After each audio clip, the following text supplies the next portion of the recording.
اور رسول کیا کرتے ہیں؟ یتلو علیہم آیاتہ ہی، اللہ کے پیغامات انہیں سناتے ہیں، وَيُزَكِّيهِمْ، اور ان کے نفوس کو پاک و پاکیزہ کرتے ہیں۔ وہ پاک و پاکیزہ کیسے کرتے ہیں؟ پانی پھیلاتے ہیں، کسی آدمی کو پانی ذریعے پاک کرتے ہیں؟ نہیں، اپنے نور ہدایت اور پیغام الہی کے ذریعہ پاکیزہ کرتے ہیں۔ بلکہ میں اگر یوں اس کو کہوں، ایک پاکیزگی ہوتی ہے ظاہری بدن کی، اور ایک طہارت ہوتی ہے روح کی۔ کیا ہمارے پاس روح ہے؟ جس کے پاس روح ہے وہ روحانی ثروت ہے۔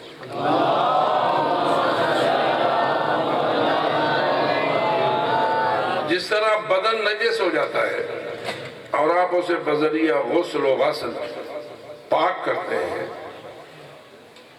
اسی طرح کیا روح بھی نجس ہو سکتی ہے؟ اس کو پاک کرنے کے لیے کیا چاہیے؟ سمندر میں غوطہ دیں، روح پاک ہو جائے گی۔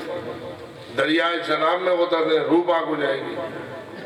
نہیں، روح کو پاک کرنے کے لیے تجھے مصطفیٰ الہی کا غلام بننا ہو، اور اس ہدایت کو اپنے اوپر نافذ کرنا ہوگا جو تیرے اللہ نے اس نبی کے ذریعہ تزکیہ نفوس کے لیے بھیجا ہے۔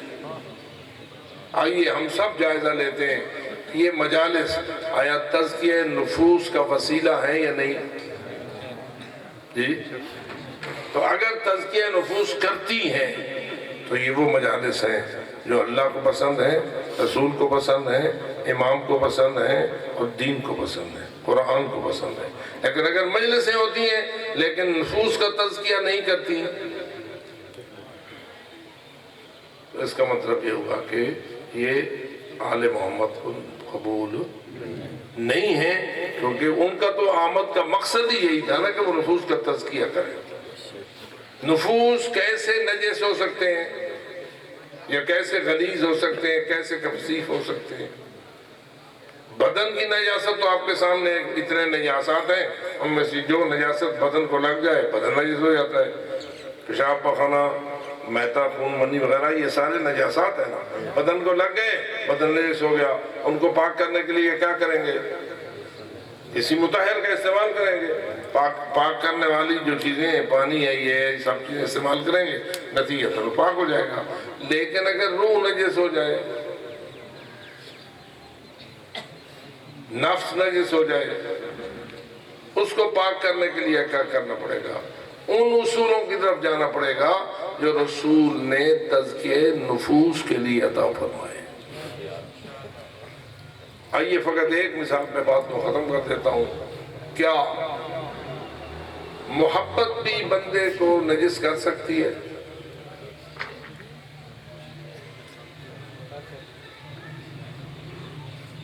جب اس چیز سے محبت ہو جائے جس سے محبت کو اللہ پسند نہیں کرتا۔ امیر المومنین کا جملہ ہر ایک تک پہنچا ہوا ہے، حب الدنیا رأس کل خطیہ۔ دنیا کی محبت ہر خطا کا سر ہے، یعنی گناہ اگر ہوتے ہیں تو اس کی بنیاد حب الدنیا پہ قائم ہوتی ہے۔ تو کیا خیال ہے، دنیا لائق محبت ہے یا لائق نفرت ہے؟ اور وہ دنیا کیا شے ہے جس سے امیر المومنین بڑے ناراض ہو رہے ہیں کہ دنیا کی محبت تو گناہ کرواتی ہے؟ وہ کیا شے ہے دنیا؟ نتیجہ یہی ہے، تیرا گزارا دنیا کے بغیر نہیں۔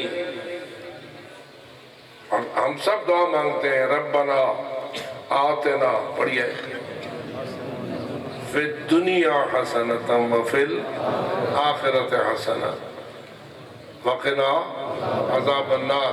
تو دنیا ہوگی تو حسنہ کا سوال پیدا ہوگا، اگر دنیا ہی میں ہے ہی نہیں تو پھر حسنہ کہے گی۔ اس کا مطلب یہ ہوا کہ دنیا کے بغیر بھی انسان کا گزارا نہیں ہے۔ لا تنسا نصیبک من الدنیا، اے بندے خدا اپنا حصہ جو تیرا دنیا کا ہے اسے بھول نہیں، حصہ بھول نہیں، لیکن دنیا کی محبت میں غرق نہ ہو جا۔ دنیا کی محبت میں غرق نہ ہو جا. اگر تو حب الدنیا کا شکار ہو گیا تو نتیجتاً اپنا سب کچھ تباہ کر بیٹھے گا اور نتیجتاً زندگی ساری تباہ ہو جائے گی.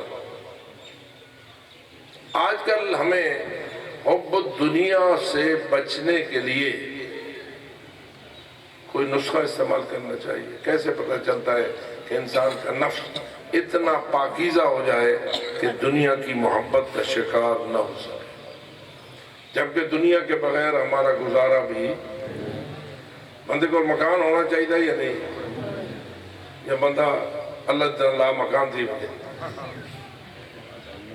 جی. وہ دیکھیے کہ لوگ تخت پہ پہنچ گئے، روٹی کپڑا اور مکان کا نعرہ لگایا اور نتیجہ نکلا کہ لوگوں نے انہیں کرسی پیش کر دی اور انہوں نے اپنی کرسی کو کہا بڑی مضبوط کرسی ہے، اسے کوئی ہلا نہیں سکتا. تو کپڑا بھی ضرورت ہے، روٹی بھی ضرورت ہے، مکان بھی ضرورت ہے. لیکن کیا مکان کا ہونا کہیں حب الدنیا تو نہیں؟ ہاں، اگر تو مکان بنائے یا مکان تیار کرے ان طریقوں سے جسے محمد و آل محمد نے روکا ہے تو کیا ہو گیا؟ تو حب الدنیا کا شکار ہو گیا. اگر تو زمین بنائے اپنی کاشت کے لیے لیکن ایسے طریقے سے زمین مہیا کرے کہ جو محمد و آل محمد کو پسند نہیں ہے، یہ شریعت مصطفیٰ کو پسند نہیں ہے، تو کس کا شکار ہو گیا؟ حب الدنیا کا شکار ہو گیا. اگر زمین ہو اس میں سے جو پیداوار ہو اس پیداوار کے اوپر تو اگر محمد و آل محمد کے مطابق تصرف نہ کرے، یعنی زکوٰۃ و خمس ادا نہ کرے، تو کیا ہوگا؟ تو حب الدنیا کا شکار ہو جائے گا. اور حب الدنیا رأس کل خطیہ، نتیجتاً ہر گناہ تو سے سرزد ہونے لگے گا اور نتیجتاً تو شیطان کی گرفت میں چلا جائے گا. پھر تجھے علی بھی نہیں پسند کریں گے.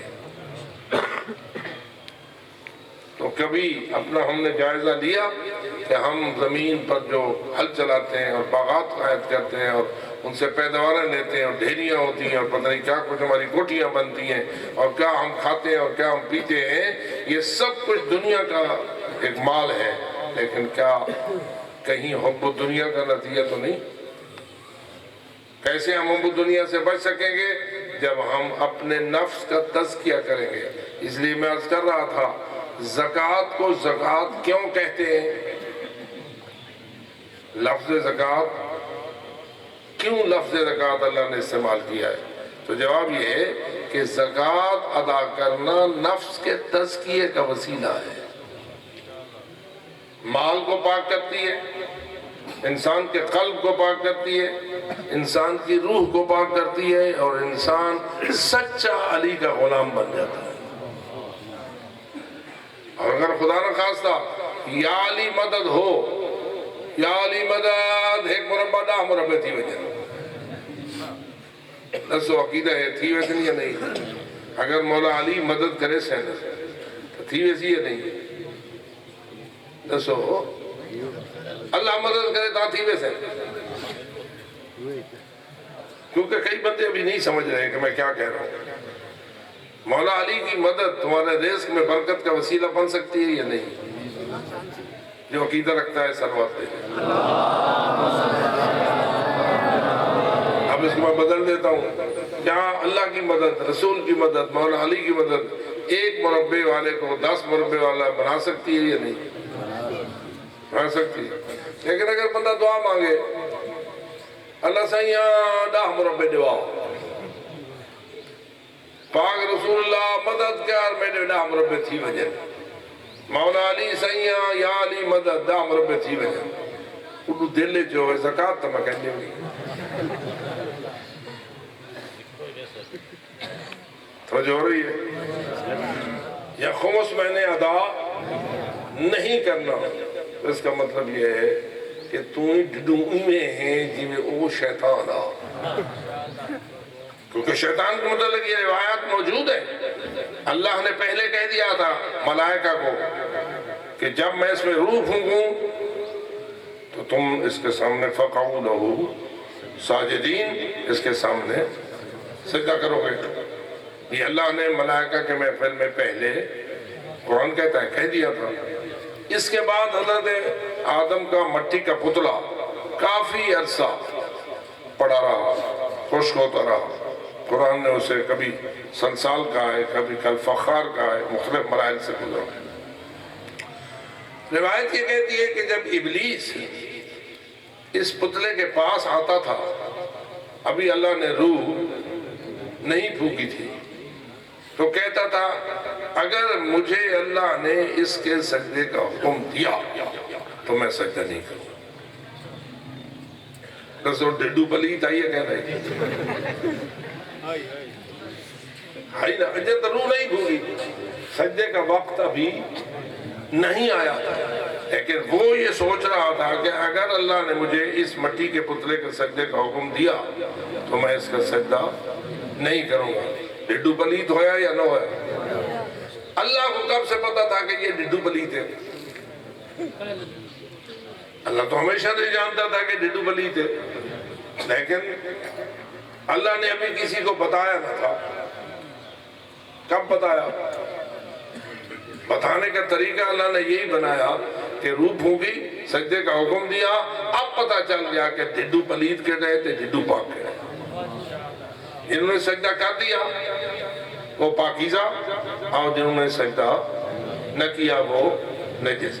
اس کا مطلب یہ ہوا اگر کوئی دعا مانگے اللہ سے تے ڈڈو نیتیں ہوئے ڈا مربے تو دے بس زکاة میں کہیں جو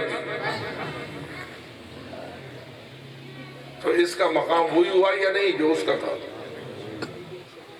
انما الاعمال بالنیات، دعا مانگو لیکن اپنی نیات کو خالص رکھو۔